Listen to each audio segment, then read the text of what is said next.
Welcome to the You Empowered podcast with your host, Justine Jetty. If you want to unlock your potential and step into the most authentic, healthiest, and happiest version of you, then you're in the right place. Each week, we'll dive into practical, evidence-based strategies for your habits, mindset, and health so you can create a life and a body you love. Let's get into it. Welcome back, I'm Justine, and for those of you that know me or have been following me on social media for some time now, you would know that I recently had major surgery. I had a large fibroid that needed to be removed, and here I am as I speak to you right now, 15 days post-op. And as I was sitting with what to share with you guys this morning on today's episode, the thought that came to mind was around building trust with your body. Now, in my 11 years of being a coach, I've seen so many women struggle with trusting their bodies or aren't even aware that they're disconnected from their body. Diet culture has taught us that a number on a scale is more important than how you feel in your body and what your body is capable of doing. And fitness culture has disguised disordered eating and overtraining as discipline, and given women the message that you're not fit unless you have ripped abs or a super slim physique. So my controversial opinion for you today is you're never going to build trust with your body and be happy in it if you're relying on the culture and trends to lead you.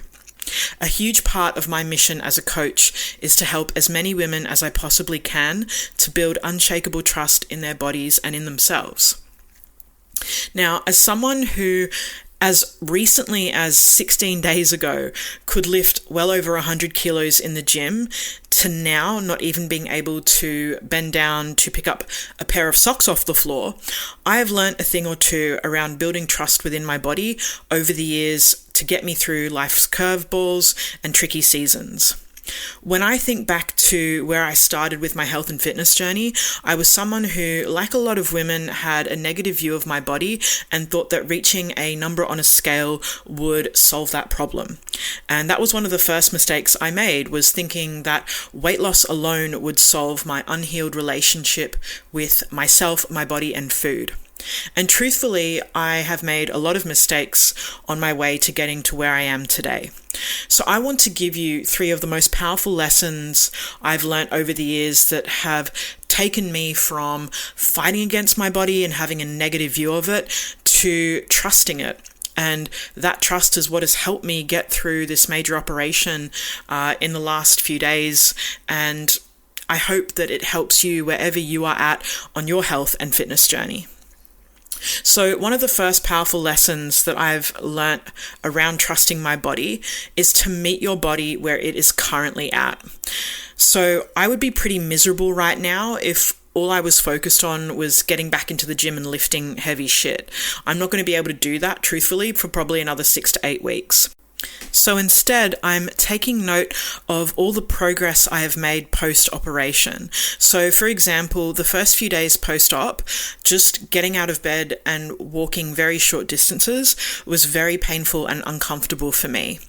Whereas now, as of yesterday, I could walk 15 minutes without stopping, with no pain and no discomfort. I was so happy yesterday when I walked up to my apartment. My apartment's up 2 flights of stairs.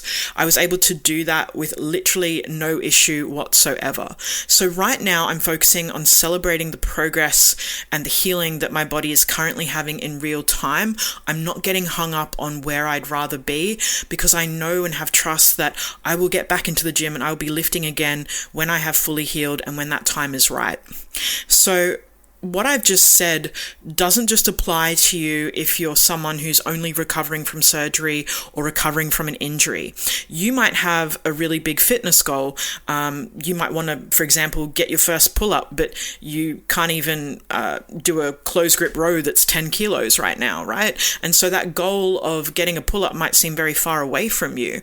But I want you to focus, instead of the big goal that seems far away, is focus on how you can get closer to that goal over the next 7 days. What could you do over the next 7 days that would bring you just 10% closer to that goal or 1% closer to that goal, and just rinse and repeat that week on week, meeting yourself and meeting your body where you are at.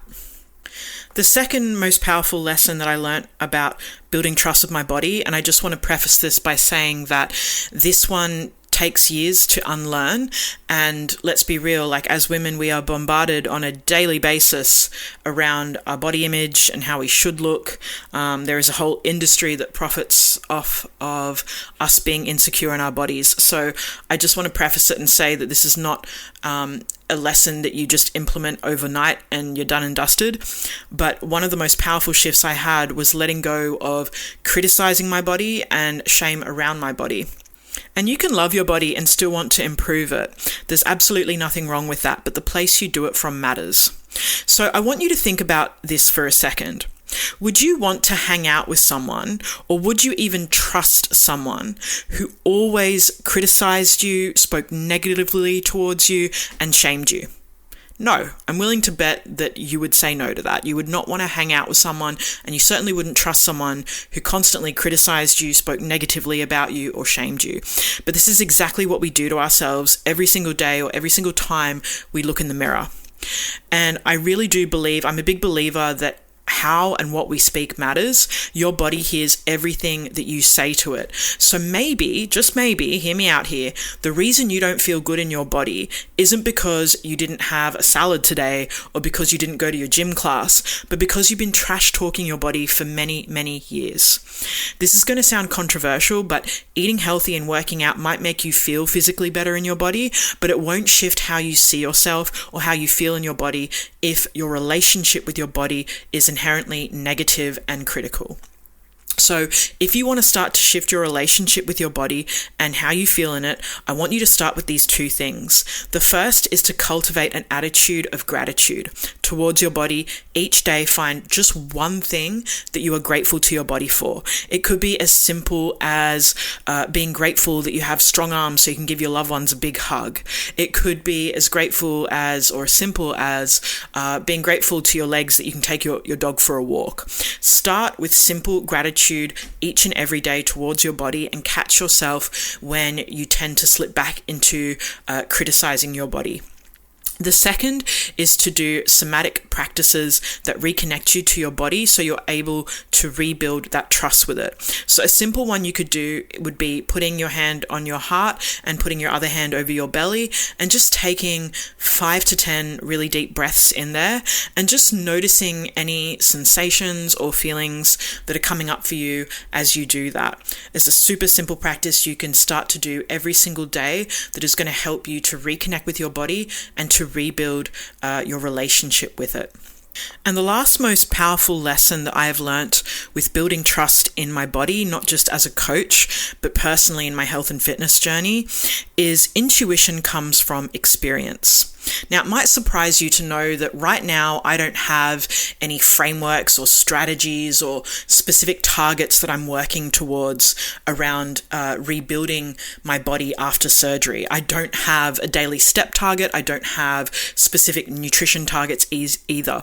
Now, that might sound controversial for you to hear and to know, but I would be bullshitting you if I was like, yeah, I'm doing this amount of steps a day and I'm eating or I'm trying to focus on this amount of protein or whatever. I'm just not doing that. And the reason why I'm not doing that is I have spent years building trust with my body. I have spent years following multiple frameworks, multiple strategies, testing and trialing what works. So I'm at a point now where literally the only strategy I have is I wake up in the morning and I see where my body's at.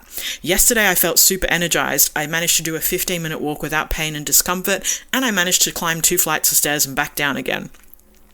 Today, my body is feeling a bit more fatigued, so I'm leaning into that and allowing myself to have more rest today.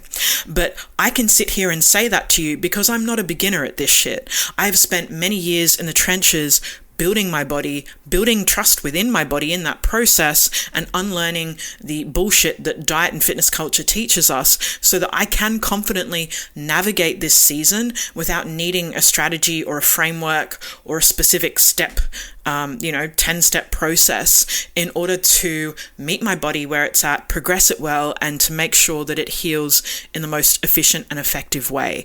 But that comes through experience. It doesn't come from just just throwing shit at a wall and hoping something sticks. I see a lot of coaches make the mistake with their clients where, for example, they try and teach their clients intuitive eating, for example.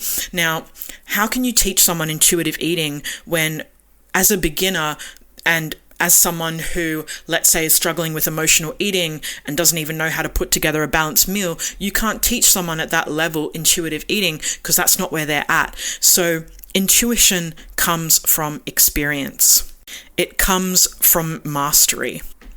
If you want to be a woman who has unshakable trust with yourself and your body, that does not come from following a diet or a meal plan, you need to evolve past the plan in order to build the understanding and the skills necessary that will carry you through different seasons in your life. If you're interested in that and learning how to do that so you can create a lasting inside-out transformation, I'm going to leave a link to book a free call with me in the show notes. I hope you got a lot from today's episode. Until next time, take care.